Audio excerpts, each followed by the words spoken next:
Hello, my name is Regina Miller, and I'm here today with a question that one of my followers asked me. This is Regina Miller, My Life. This month, I'm taking questions from my followers, and this question was, what was it that made me believe that I could be or even start out to be an entrepreneur? Well, I have a father who was definitely an entrepreneur right before my very eyes. He taught me and my siblings, my sisters, how to build, create, and work with what we have, build a family network, um, build a family empire in Brooklyn, New York. And so after school, me and my sisters would go to my dad's shoe store, and he had a location in Manhattan and one in Brooklyn. And so my sisters would do the Manhattan store. Sometimes I would go, but I knew I used to go to the one in New York and after school and do things business wise. And so that was the start. And the real kicker with that is having the opportunity to get on the train and go to Brooklyn and see the women who had suits on with briefcases and sneakers, and they were just so fabulous. And I just love the energy that I just seen when I got off the train. When I got off the train in Brooklyn, people was moving and, shaking. And then when I had the opportunity to go to Manhattan, oh, I just fell in love with Manhattan. It was like a business world. Like everybody was moving fast and everybody was looking fabulous, and people were just good looking in Manhattan. And I said, I got to be a part of this life. And so that was my brain said, okay, this is going to be your life. So I didn't know exactly what I was going to do because, of course, I was young. So I just, kept that in my mindset because it was a part of my daily life seeing these people. So I'm going to make this story short. But the part of it that really made me want to be an entrepreneur is being a teen mom and knowing that I had to be there for my children because I was a single teen mom at this point when I realized I need to do something with my life. So my family moved to Sumter, South Carolina from New York. That's where my roots are also. And so if you know about me, you know that I'm a city country girl. I was always going to my grandmother's house in the summer. And I always knew that, one day I would land in Sumter, South Carolina because it was very peaceful coming from New York. And so I just love that peaceful life that I had in the summer. And when I became a mom, I said, oh my God, I have to raise my children in the South. I can't do mothering in New York, not with me and them. Oh no, it was just too fast. So got to South Carolina and I started braiding, and that was something that I had a talent for. Like it was just a gift from God, came out of nowhere. I just knew how to braid. And so I was like, okay, I'm going to start braiding people hair. I used to go to Shaw Air Force Base and get customers. And then with those customers, people just start seeing my work, and they was just like, I was just doing so much hair in the house in my mother's kitchen. So one day my dad came to me and he said, daughter, you know that the world can't see you in my kitchen. He said, I got hair down the hallway. I got hair in the shower. I got hair everywhere.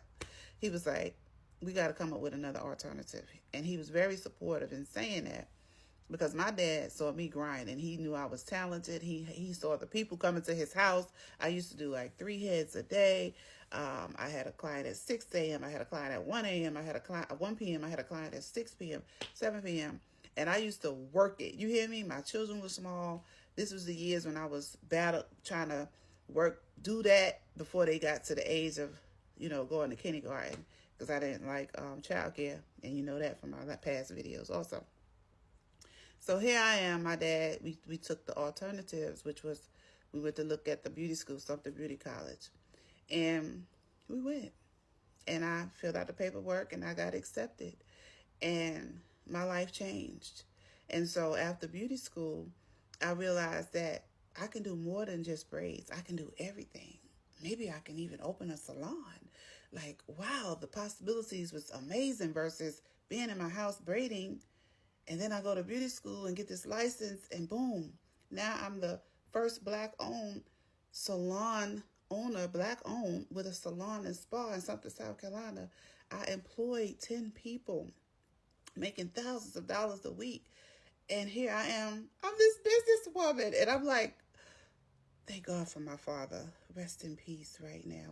knowing that you did a great job at teaching me. My dad told me, he said, I'm going to teach you how to take care of my grandchildren after my husband left me. He knew that was the scariest part of my life. How am I going to raise my children by myself? Like, I was so scared. And my dad and mom knew that. So they helped me as much as they could. And my dad was the one, he told me, he said, I'm going to teach you how to take care of my grandchildren. And he did that. My dad was so supportive. And so this is the answer to the question.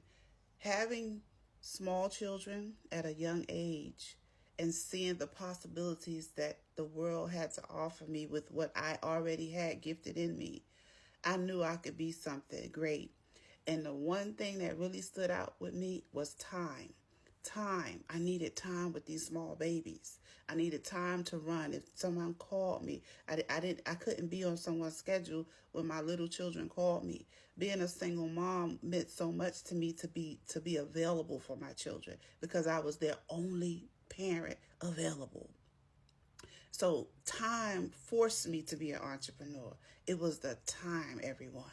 So this question is amazing, and I hope it helps someone watching this video to understand that you can be whatever you want to be.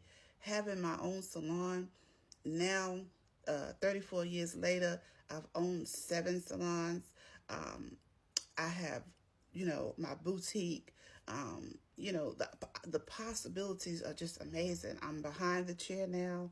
I'm on stage helping women who compete in NPC and OCB all over the world. They're buying my hair products. I have a website. I sell hair. Like, the possibilities from one beauty school hair license just took me to a level of self-employment, entrepreneurship, being a single mom, able to take care of my children by myself, single-handedly, with the love and support of my amazing mother and father. Yes, that is what made me know that I could be an entrepreneur. Looking at the beautiful women in Brooklyn, New York, and Manhattan, seeing them with their amazing attire on, looking fabulous every day and being bosses, that was my push.